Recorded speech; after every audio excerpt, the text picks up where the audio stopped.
నమస్కారం గంటారావానికి స్వాగతం. ముందుగా ప్రధాన అంశాలు. శివనామస్మరణతో మార్మోగుతున్న ఆలయాలు, పంచారామ క్షేత్రాలకు పోటెత్తిన భక్తులు, ప్రత్యేక పూజలు.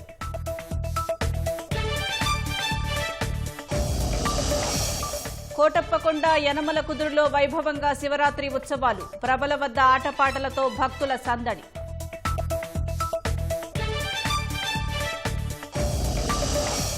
జనసేన సభ్యత్వ నమోదు కార్యక్రమం ప్రారంభించిన పవన్, పార్టీ భావజాలం, ఆశయాలు ముందుకు తీసుకువెళ్లేవారే ముఖ్యమని వెల్లడి.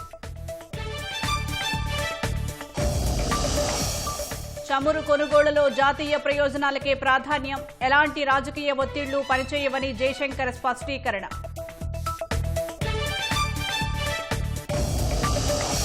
సోమవారం నుంచి శుక్రవారం వరకు ఇండియా ఏఐ సమ్మిట్, సదస్సుకు హాజరు కానున్న 20 దేశాల అధినేతలు.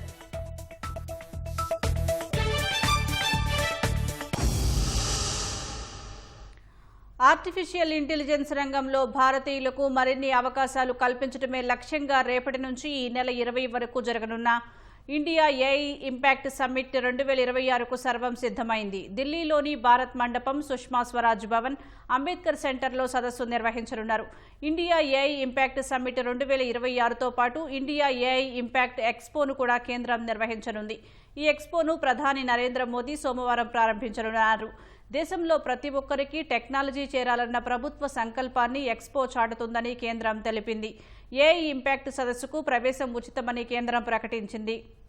డిజియాత్ర లేదా సమ్మిట్ యాప్లోని క్యూఆర్ కోడ్ని స్కాన్ చేసి రిజిస్టర్ చేసుకోవచ్చని తెలిపింది. సదస్సుకు 2.5 లక్షల మందికి పైగా వస్తారనే అంచనాలతో ఏర్పాటు చేస్తున్నారు. దాదాపు 20 దేశాల అధినేతలు సదస్సుకు రానున్నట్లు అధికారులు తెలిపారు.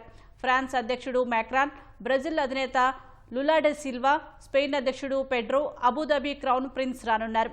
భూటాన్, ఫిన్లాండ్, గ్రీస్, కజకిస్తాన్ ప్రధానులు హాజరు కానున్నారు. ఐరాసా సెక్రటరీ జనరల్ ఆంటోనియా గుటెరస్, దేశ విదేశాలకు చెందిన 40 ప్రముఖ కంపెనీల సీఈఓలు పాల్గొంటారని కేంద్ర ప్రభుత్వ వర్గాలు తెలిపాయి.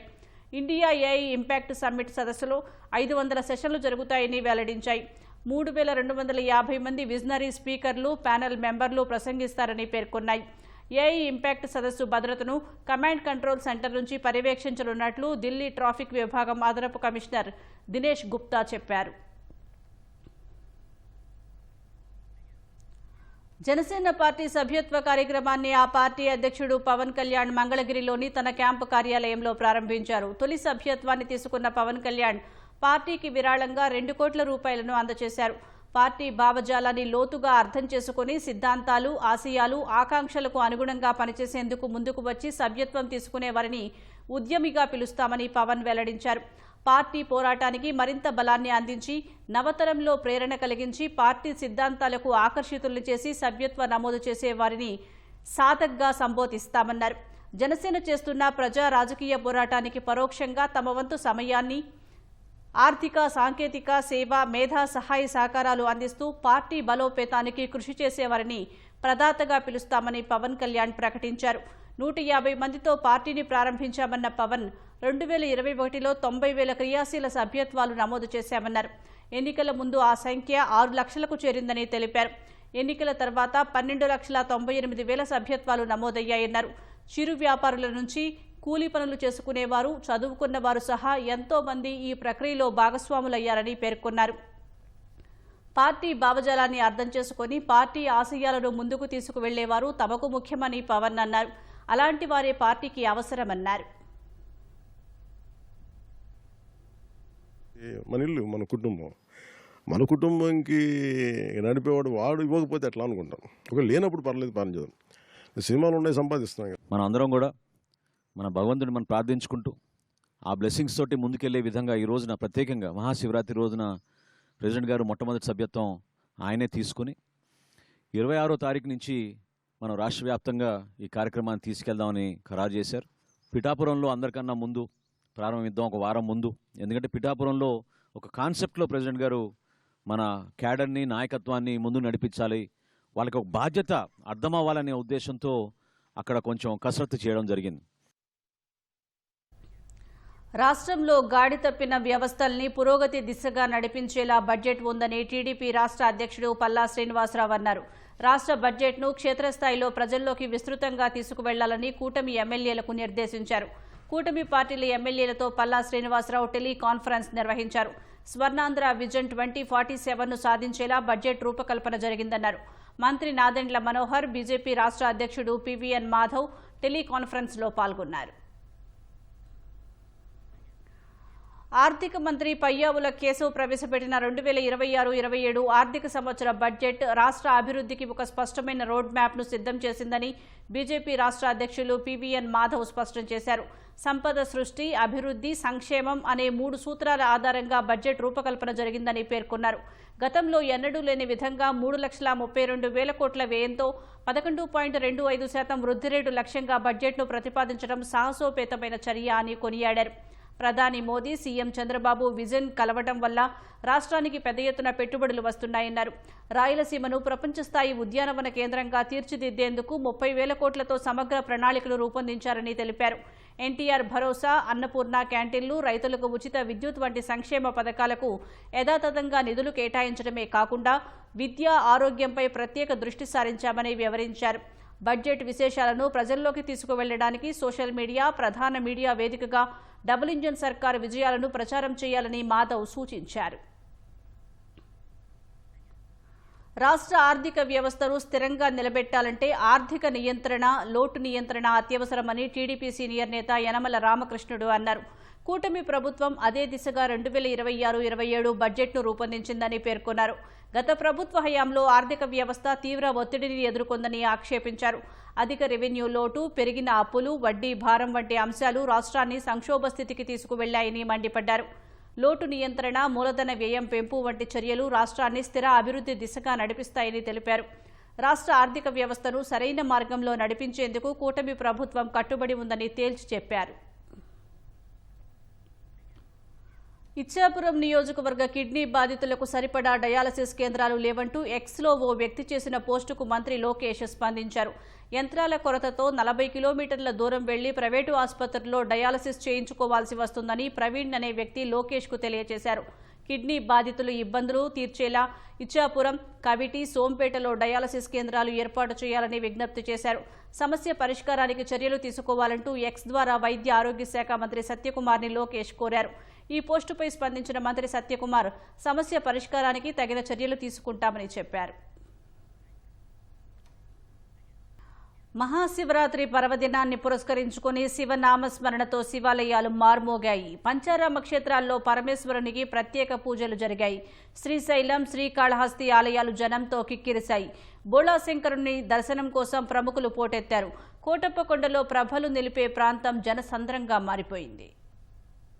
మహాశివరాత్రి పర్వదినాన్ని ప్రజలు భక్తి శ్రద్ధలతో జరుపుకున్నారు. పల్నాడు జిల్లాలోని కోటప్పకొండ అశేష భక్తజనంతో కిటకిటలాడింది. శివనామస్మరణతో ఆలయ ప్రాంగణం మార్మోగింది. తెల్లవారుజాము నుంచే భక్తులు క్యూలైన్లలో నిలబడి త్రికోటేశ్వర స్వామిని దర్శించుకున్నారు. మంత్రి గొట్టిపాటి రవికుమార్, హోంమంత్రి అనిత స్వామి అమ్మవార్లకు పట్టు వస్త్రాలు సమర్పించారు. హైకోర్టు న్యాయమూర్తులతో పాటు స్థానిక ప్రజాప్రతినిధులు స్వామివారి సేవలో పాల్గొన్నారు. కొండ కింద ప్రభలు విద్యుత్ వెలుగుల్లో దగదగలాడాయి.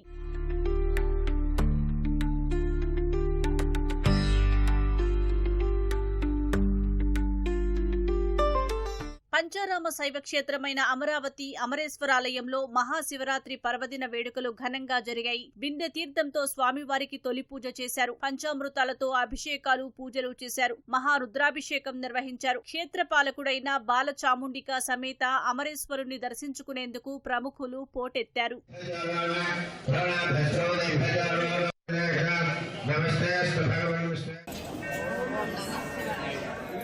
విజయవాడ ఇంద్రకీలాద్రిపై మహాశివరాత్రిని వైభవంగా నిర్వహించారు. శ్రీ దుర్గా మల్లేశ్వర స్వామి వార్ల ప్రాంగణం రంగురంగుల పుష్పాలతో శోభాయమానంగా వెలుగులీనింది. మహన్యాసపూర్వక రుద్రాభిషేకాలు, త్రికాల అభిషేకాలు జరిగాయి. ప్రత్యేక క్యూలైన్ల ద్వారా భక్తులు స్వామివారిని దర్శించుకున్నారు. కృష్ణానది ఘాట్లు, పుణ్యస్నానాలు ఆచరించే భక్తులతో కిటకిటలాడాయి.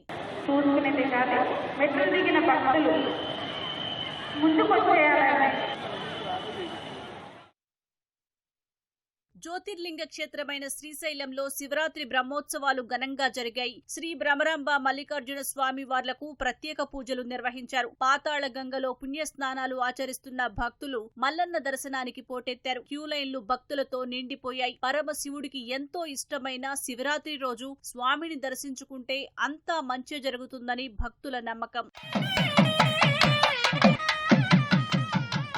కోనసీమ జిల్లా ద్రాక్షారామంలోని భీమేశ్వర ఆలయంలో స్వామికి సప్త గోదావరి బిందు తీర్థంతో అభిషేకాలు, విశేష పూజలు నిర్వహించారు. 12వ శక్తిపీఠం మాణిక్యాంబ అమ్మవారిని దర్శించుకొని భక్తులు తరించారు. శివరాత్రి జాగరణ సందర్భంగా భీమేశ్వరుడి దర్శనాలకు ప్రత్యేక ఏర్పాట్లు చేశారు.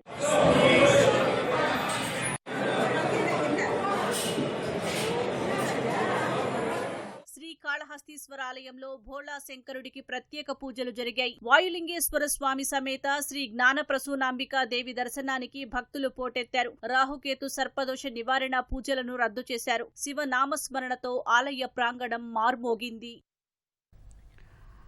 మహాశివరాత్రి పర్వదినాన్ని పురస్కరించుకుని దేశవ్యాప్తంగా శైవ క్షేత్రాలన్నీ భక్తులతో కిక్కిరిసిపోయాయి. తెల్లవారుజాము నుంచే శివాలయాలకు భక్తులు పోటెత్తారు.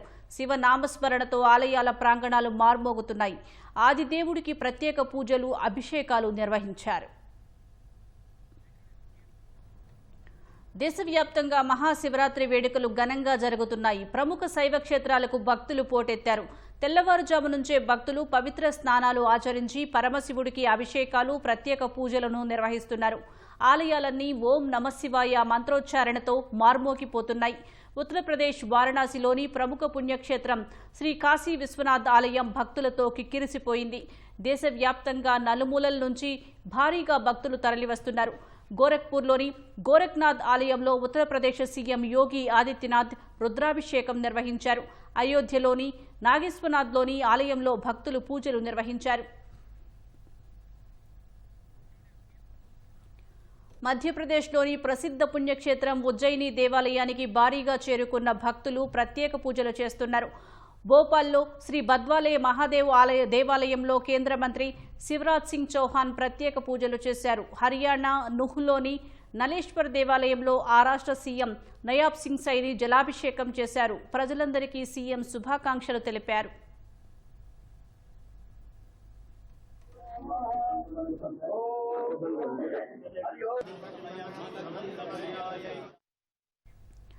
ఉత్తరాఖండ్ రిషికేశ్లోని శైవ క్షేత్రాలు పెద్ద సంఖ్యలో భక్తులతో సందడిగా మారాయి. హరిద్వార్లోని దక్షేశ్వర మహాదేవ్ ఆలయంలో భక్తులు ప్రత్యేక పూజలు నిర్వహించారు. ఉద్దమ్ సింగ్ నగర్లో జిల్లాలోని వంకండి మహాదేవ్ ఆలయంలో ఉత్తరాఖండ్ సీఎం పుష్కర్ సింగ్ ధామీ జలాభిషేకం చేశారు. గుజరాత్లోని గిర్ సోమ్నాథ్లోని శ్రీ సోమ్నాథ్ క్షేత్రం శివ నామస్మరణతో మారుమోగుతోంది. అహ్మదాబాద్లోని మినీ సోమ్నాథ్ ఆలయంలో భక్తులు ప్రత్యేక పూజలు చేశారు. జునాగఢ్లోని భవంత్ మహాదేవ్ ఆలయానికి భారీ సంఖ్యలో భక్తులు తరలివస్తున్నారు. పశ్చిమ బెంగాల్ కోల్కతాలోని బాబా భూతనాథ్ ఆలయంలో భక్తులు ప్రత్యేక పూజలు చేశారు. బీహార్ రాజధాని పాట్నాలోని బాబా యోగేశ్వర్ నాథం ఆలయంలో కేంద్ర మంత్రి చిరాగ్ పాస్వాన్ దర్శనం చేసుకున్నారు. తమిళనాడులోని రామేశ్వరంలోని రామనాథస్వామి ఆలయానికి భారీ సంఖ్యలో భక్తులు తరలివచ్చారు. తంజావూరు బృహదీశ్వర ఆలయానికి తెల్లవారుజాము నుంచే భక్తులతో కిక్కిరిసిపోయింది. కర్ణాటక బెళగావిలోని దక్షిణ కాశీ కపిలేశ్వర ఆలయం భక్తులతో రద్దీగా మారింది.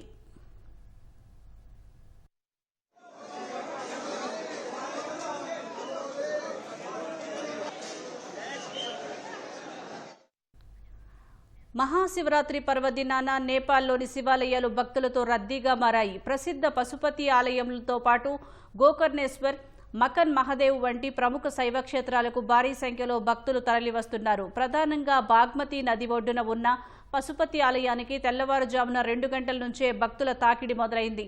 ఆలయాన్ని పువ్వులు, రంగురంగుల విద్యుత్ దీపాలతో అందంగా అలంకరించారు. భారత్తో సహా ఇతర దేశాల నుంచి వేల సంఖ్యలో తరలివచ్చిన భక్తులు ప్రత్యేక పూజలు చేశారు.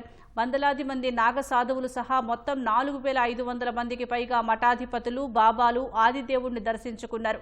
భక్తులకు ఇబ్బందులు తలెత్తకుండా అధికారులు పటిష్ట భద్రతా ఏర్పాట్లు చేశారు. ఈ ఏడాది పశుపతి ఆలయాన్ని దాదాపు 8 లక్షల మంది దర్శించుకుంటారని అధికారులు అంచనా వేస్తున్నారు. గత ఏడాది సుమారు 10 లక్షల మందికి పైగా భక్తులు దర్శించుకున్నట్లు చెప్పారు.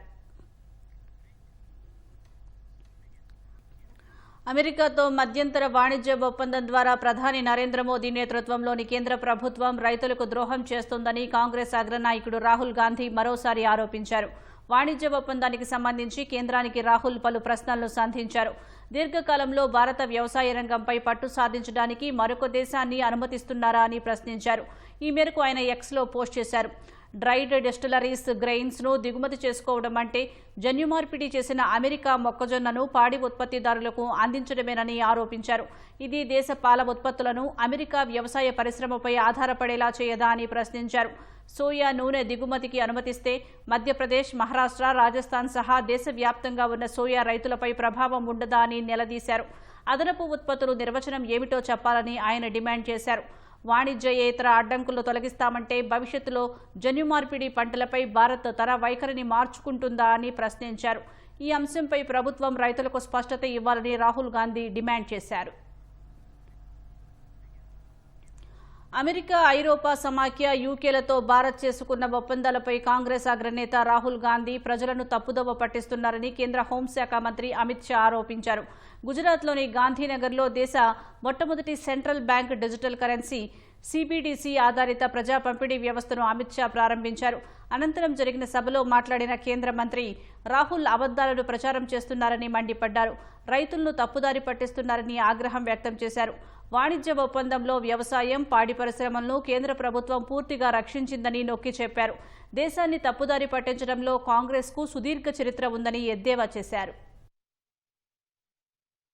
मित्रों, कांग्रेस सरकार और कांग्रेस का नेतृत्व हमेशा झूठ बोलकर जनता को गुमराह करता रहा। मुझे तो हंसी आती है, इस देश की पार्लियामेंट में कांग्रेस के शहजादे राहुल गांधी किसानों की बात करते हैं। वो गुमराह कर रहे हैं कि यूरोपियन यूनियन, इंग्लैंड, इसके साथ हुए जो एफटीए और अमेरिका के साथ हुई ट्रेड डील, ये दोनों के माध्यम से मोदी जी ने किसानों के हित को नुकसान पहुंचाया है। मैं राहुल गांधी जी को चैलेंज देना चाहता हूं, किसी भी मंच तय कर लो, भारतीय जनता पार्टी का युवा मोर्चे का अध्यक्ष आकर आपसे चर्चा कर लेगा नुकसान किसने किया है। मैं आज इस मंच से देश के किसानों को कहने आया हूं कि राहुल गांधी झूठ बोल रहे हैं। किसानों को पूर्णतया नरेंद्र मोदी जी ने सुरक्षित किया है, किसी को चिंता करने की जरूरत नहीं। ఇంధన కొనుగోళ్ల విషయంలో జాతీయ ప్రయోజనాలకే అత్యంత ప్రాధాన్యత ఇస్తామని భారత విదేశాంగ మంత్రి జైశంకర్ తెలిపారు. చమురు కొనుగోళ్ల అంశంలో ఎలాంటి రాజకీయ ఒత్తిళ్లు పనిచేయవన్నారు. జర్మనీలోని మ్యూనిచ్ భద్రతా సమావేశంలో పాల్గొన్న జైశంకర్ ఇంధన దిగుమతులపై కీలక వ్యాఖ్యలు చేశారు. ప్రస్తుతం చమురు మార్కెట్ సంక్లిష్టంగా ఉండటంతో భారత్లోని చమురు కంపెనీలు యూరప్తో సహా ప్రపంచంలోని ఇతర ప్రాంతాలను కూడా పరిశీలిస్తున్నట్లు చెప్పారు. ఖర్చులు, నష్టాలు, లభ్యతను చూసి భారత చమురు కంపెనీలు వారి ప్రయోజనాలకు తగ్గట్లు నిర్ణయాలు తీసుకుంటాయన్నారు.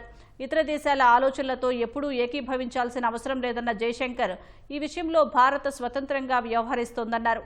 రష్యా నుంచి చమురు దిగుమతులను భారత్ ఆపేస్తుందని అమెరికా ప్రకటించిన నేపథ్యంలో జైశంకర్ చేసిన వ్యాఖ్యలు ప్రాధాన్యం సంతరించుకున్నాయి. ఢిల్లీ ఉగ్ర పేలుడు కేసు దర్యాప్తులో కొత్త కోణాలు వెలుగు చూస్తున్నాయి. ఉగ్ర డాక్టర్లు అందరూ కలిసి ఏకంగా అన్సార్ ఇంటీరియం పేరిట కొత్త టెర్రరిస్టు సంస్థనే ఏర్పాటు చేసినట్లు ఎన్ఐఏ గుర్తించింది.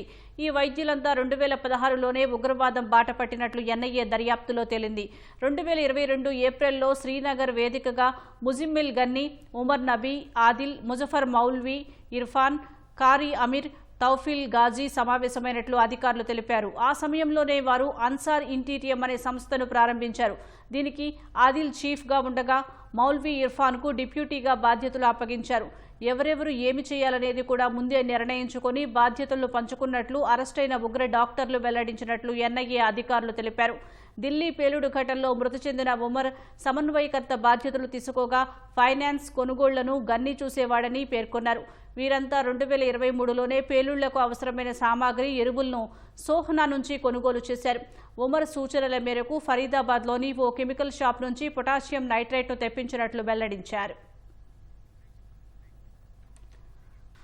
బంగ్లాదేశ్లో ఈ నెల 17న నూతన ప్రభుత్వం కొలువుదీరనుంది. బంగ్లాదేశ్ నూతన ప్రధానిగా Bangladesh nationalist party BNP chairman Tarique Rahman మంగళవారం సాయంత్రం ప్రమాణ స్వీకారం చేయనున్నారు.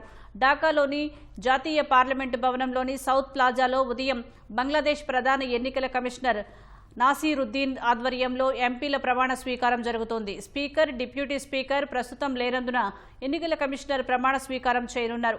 సాయంత్రం 4 గంటలకు తారిక్ రెహమాన్ నేతృత్వంలోని నూతన మంత్రివర్గంతో బంగ్లాదేశ్ అధ్యక్షుడు మహమ్మద్ షాబుద్దీన్ ప్రమాణ స్వీకారం చేయించనున్నారు. ఈ కార్యక్రమానికి హాజరు కావాల్సిందిగా 13 దేశాల ప్రభుత్వాధినేతలకు BNP పార్టీ ఇప్పటికే ఆహ్వానం పంపినట్లు తెలుస్తోంది. ప్రధాని నరేంద్ర మోదీకి కూడా ఆహ్వానం అందినట్లు సమాచారం.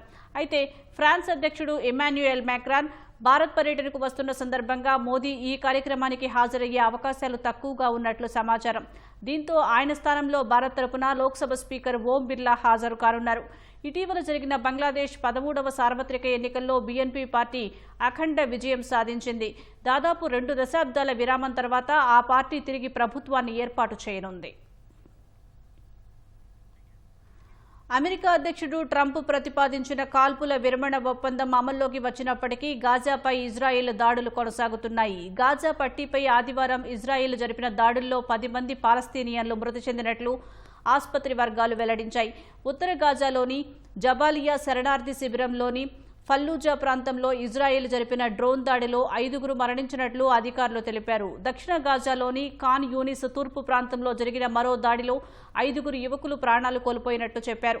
ఈ దాడులపై స్పందించిన ఇజ్రాయెల్ డిఫెన్స్ ఫోర్స్ తమ ఆధీనంలో ఉన్న ప్రాంతాలను సూచించే ఎల్లో లైన్ దాటి శిథిలాల కింద దాక్కొని దాడులకు యత్నించిన మిలిటెంట్లనే లక్ష్యంగా చేసుకున్నట్లు తెలిపింది. తమ దళాలు కాల్పుల విరమణ ఒప్పందానికి కట్టుబడి ఉన్నాయని, అయితే ప్రత్యర్థుల నుంచి ముప్పు పొంచి ఉంటే మాత్రం తమ దాడులు కొనసాగుతాయని స్పష్టం చేసింది. మరోవైపు ఇజ్రాయెల్ హమాస్ యుద్ధం మొదలైనప్పటి నుంచి ఇప్పటి వరకు 72,061 మంది పాలస్తీనియన్లు ప్రాణాలు కోల్పోయినట్లుగా గాజా ఆరోగ్య శాఖ వెల్లడించింది. గత ఏడాది అక్టోబర్ 10న కాల్పుల విరమణ అమల్లోకి వచ్చినప్పటి నుంచి 601 మంది పాలస్తీనియన్లు మరణించినట్లు తెలిపింది. విశాఖ సాగర తీరాన ఈ నెల 19న జరగనున్న ఇంటర్నేషనల్ సిటీ పరేడ్కు రిహార్సల్స్ జోరందుకున్నాయి.